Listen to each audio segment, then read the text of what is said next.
I'm gonna get this out of my way so I can move on with my life and not make the whole video about this. But Kevin O'Leary is a billionaire who's quoted as saying this: almost every scene had as many as 150 extras. Now these people have to stay awake for 18 hours, blah, blah, blah, blah, blah, blah. Why couldn't you simply put AI agents in their place? Because they're not the main actors. They're only the story visually. You could save millions of dollars, blah, blah, blah, blah, blah, blah, blah.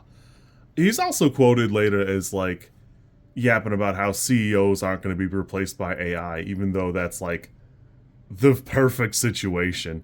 I've never seen somebody more clearly suited to be completely replaced by an algorithm than Kevin O'Leary. Which is a shame, because he's good enough in the movie, but he could have easily been just some old dude. It didn't have to be Kevin O'Leary. I can save you some money right now. This will be the first and last movie I ever pay money for that Kevin O'Leary stars in. I will theater hop. I will pirate the movie. I haven't pirated a movie in 15 years. I actually think it's actually really stunning that A24 didn't scoop back some of their goodwill by responding to his claim. Safdie should have said something. Chalamet should have said something. Somebody should say something, because it's ridiculous. I've never seen somebody get away with just saying ridiculous crap all the time. And he's like a crypto bro, so it's not out of pocket for him to say it, but it's insane that he got involved in something that so many people regard as highly as movie making, and then said that, and nobody has said, oh, well, you really should, shut your We watched Marty Supreme. Marty Supreme's a 2025 movie. Marty Mauser is a young man with a dream no one respects. Goes to hell and back in pursuit of greatness. This really doesn't capture it either. It's a 2025 film. It's written by Ronald Bronstein and Josh Safdie, one half of the Safdie brothers. So it's kind of interesting that both of them made like a kind of a biopic. This really isn't one, even though a lot of it is based on the life of Marty Reisman. I was so stunned in some of the things he says and some of the things he does in this movie, I was halfway sure that he had to have been a real person, because some of it is so bizarrely outlandish. He's such a weird, myopic little guy that if it were not Timothée Chalamet acting his heart out, I don't think it would be a palatable movie, because they do make it like a horrible, ridiculous person, and by the end of it, you're kind of hanging onto your seat to see what kind of hijinks he gets into next. Because in the movie, he's a character who's never found a pair of shoulders he couldn't stand on to try and achieve something he was trying to get short-term or long-term. He's quoted as being laser-focused on this one thing, but it's pretty much the only thing he has going for him, which is kind of funny to me. I don't know. I had a pretty decent time. A lot of accounts have Marty Reisman as like a pretty good guy, so it's kind of weird to see this one where I think every person who ever encountered Marty Supreme would agree that he's the worst person you've ever seen. Oddly, Kevin O'Leary is the only person who, like, doesn't personally and firsthand know that Supreme kind of sucks. Like, as a person, all of his friends would, like, denounce him. Everybody who lives near him would hate him. Everybody who's encountered him, even briefly, would find him reprehensible, or somebody who had, like, run out on the tab or run his mouth inappropriately.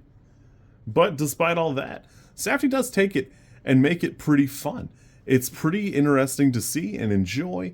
Everything here looks good. It sticks together pretty well. I'd be the first person to tell you that I typically don't care about Gwyneth Paltrow, but she really does work. Although, even in the way it's written, it seems like almost bizarre to watch her interact with Timothée Chalamet. But, it is what it is. It's 150 minutes. It's kind of a long one, but it's still pretty good. It stays moving at a pretty crisp pace. There's only a couple of times it really starts to feel its length, if you know. I will say that a lot of the things that come out of his mouth are absolutely insane. To hear him say he's playing a Jewish player and that he was going to do what Auschwitz came to him, and then to find out that it was a Holocaust survivor, is insane work. But I will admit, it did get it got a response out of the audience. I will give it that. Overall, I was skeptical going into this movie, I didn't think a ping pong movie could really move me, and I'm kind of ambivalent about Timothée Chalamet.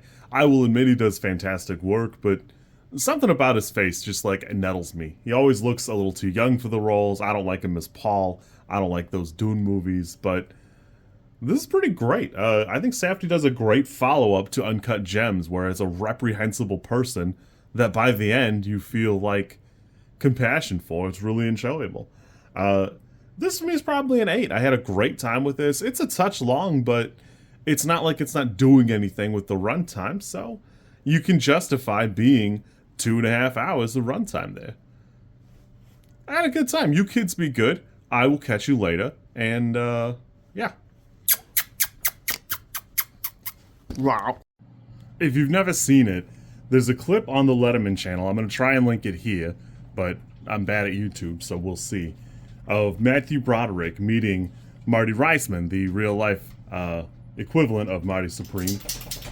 And just watch this clip because he has this, like, Disney adult waddle of a grown man meeting somebody he actually, like, really liked.